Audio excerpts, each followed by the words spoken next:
Hello everyone. Today we're looking at an easy array problem. Contains duplicate.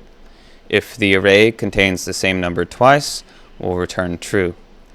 So, because it's an easy problem, I'm going to use it to compare different approaches to solving the problem. The first way is going to be a brute force approach using nested for loops. Then we will move on to a two-pointer solution. Then we will see three different ways we can apply the set, and then we'll look at two different ways that we can use a hash map, otherwise known as an object in JavaScript. So let's go ahead and type out our nested for loop. So for let I equal 0, I is less than, not less than or equal to. Why is that? Because nums.length is one number greater than the last index. And so now we're going to do let j equal I plus 1. Now why are we doing j equals I plus 1? Well, we want to make sure that we don't compare the same number to itself, and we don't want to compare numbers that we've already seen before.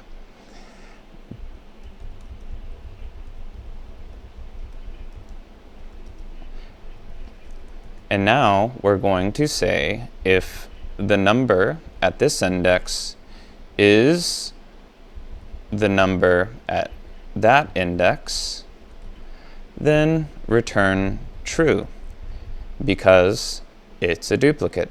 It's the same number. Now, we don't want to prematurely return false. We want to wait until we've compared all the numbers. So this brace is the if, this is the inner for loop, this is the outer for loop, and now we can return false. If we do all of this, and we don't find a duplicate, then it does not contain duplicates after all.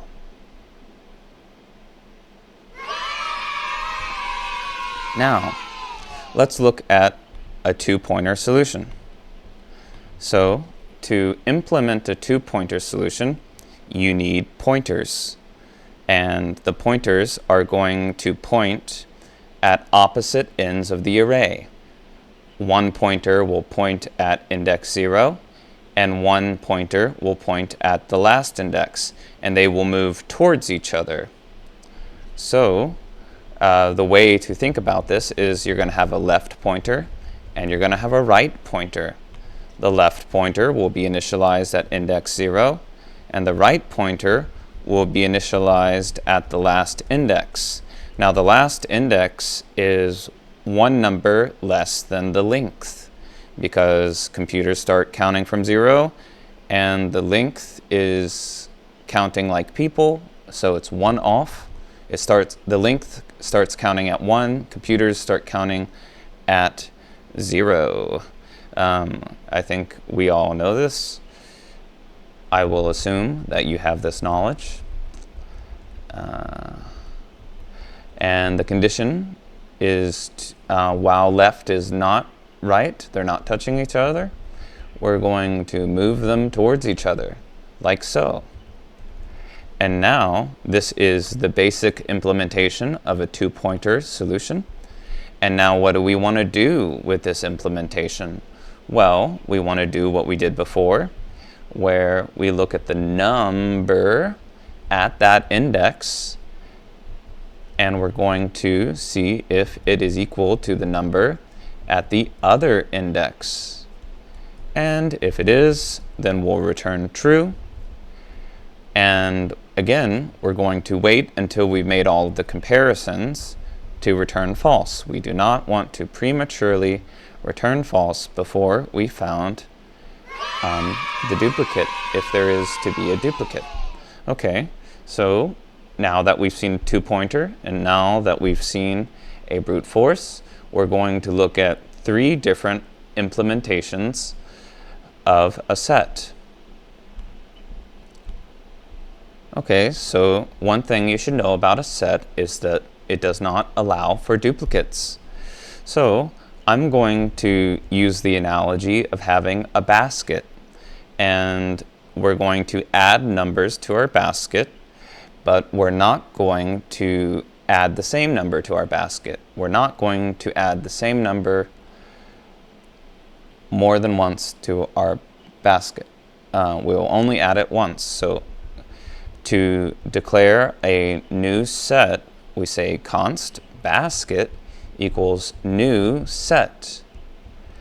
And to derive a set from an array of numbers, you can just pass in the array of numbers. And because it is a set, we already know that it does not permit duplicates.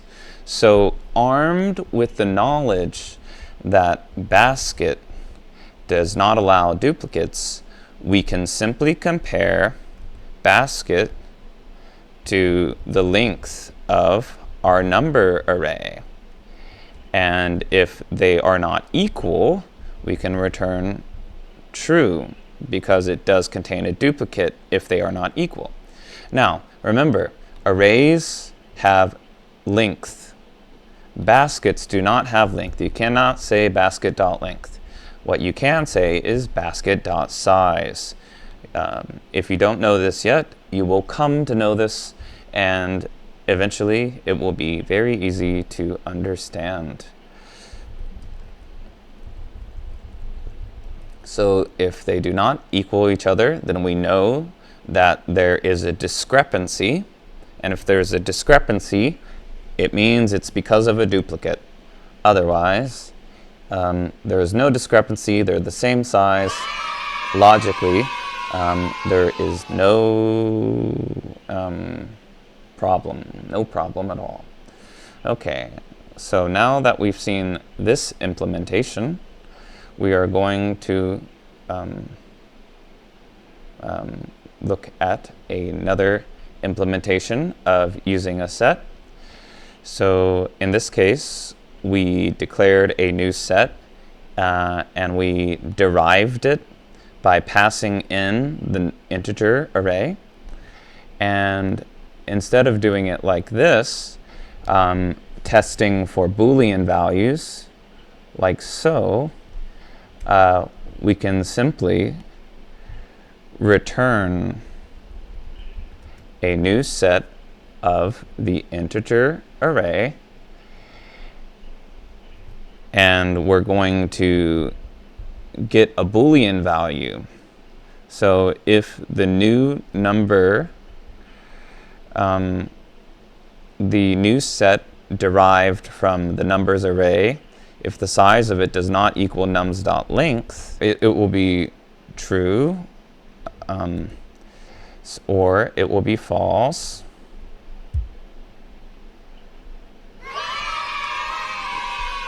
So if the size does not equal the length, then we return true. And if it does, if this statement which tests if it's false is false, then it returns false or whatever. Okay, so now we can move to our last implementation of using a set. And that is simply the old-fashioned way. So sets have built-in methods that we can call on them. So let basket equal new set. And for a number of the numbers array, if our set called basket has the number, then that is a true statement, and we can return true.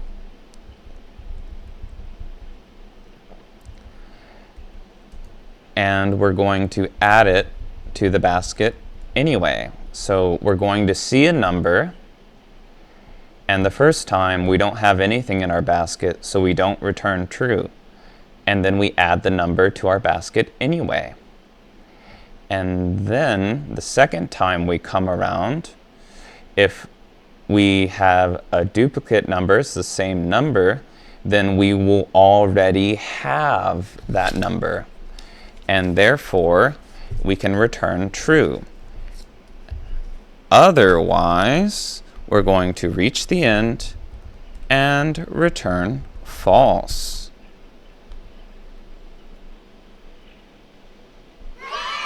Okay, wonderful. Now, we're going to look at how to solve this problem using hash maps, otherwise known as objects.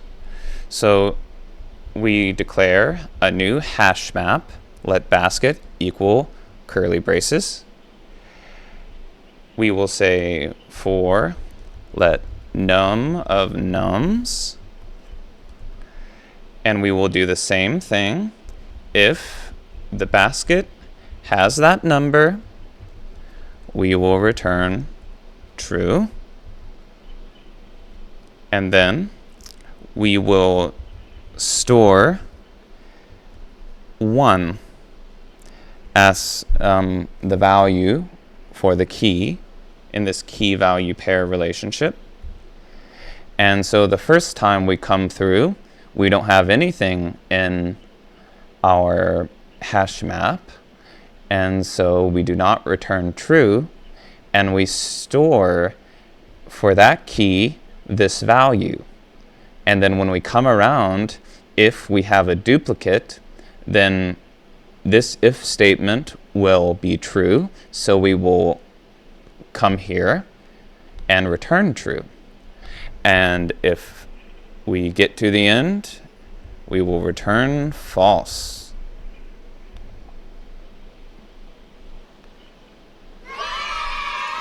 Okay, so now I have one more implementation of a hash map to show you.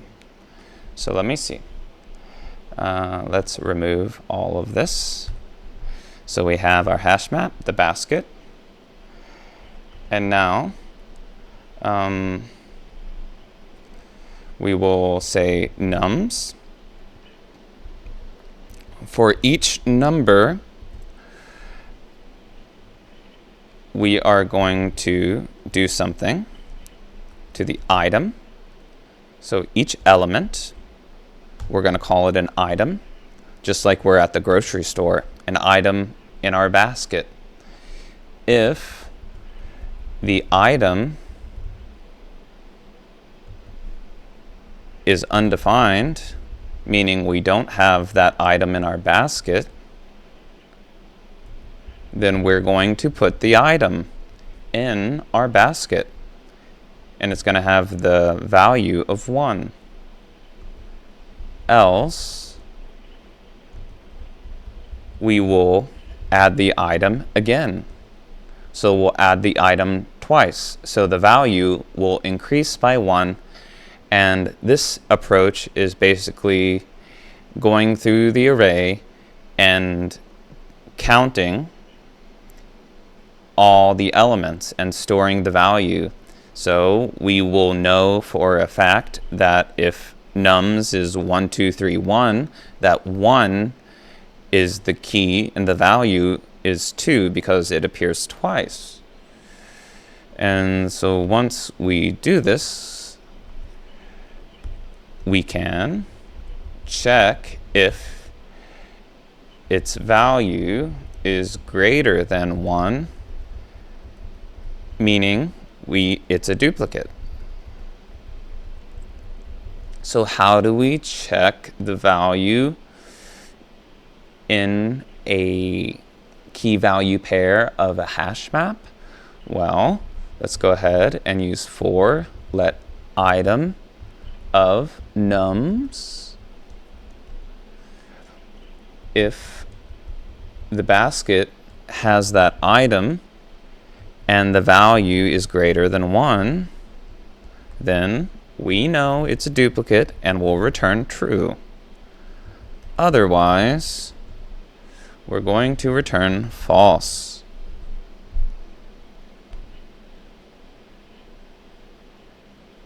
Okay, and so that was 7 different ways to solve contains duplicate.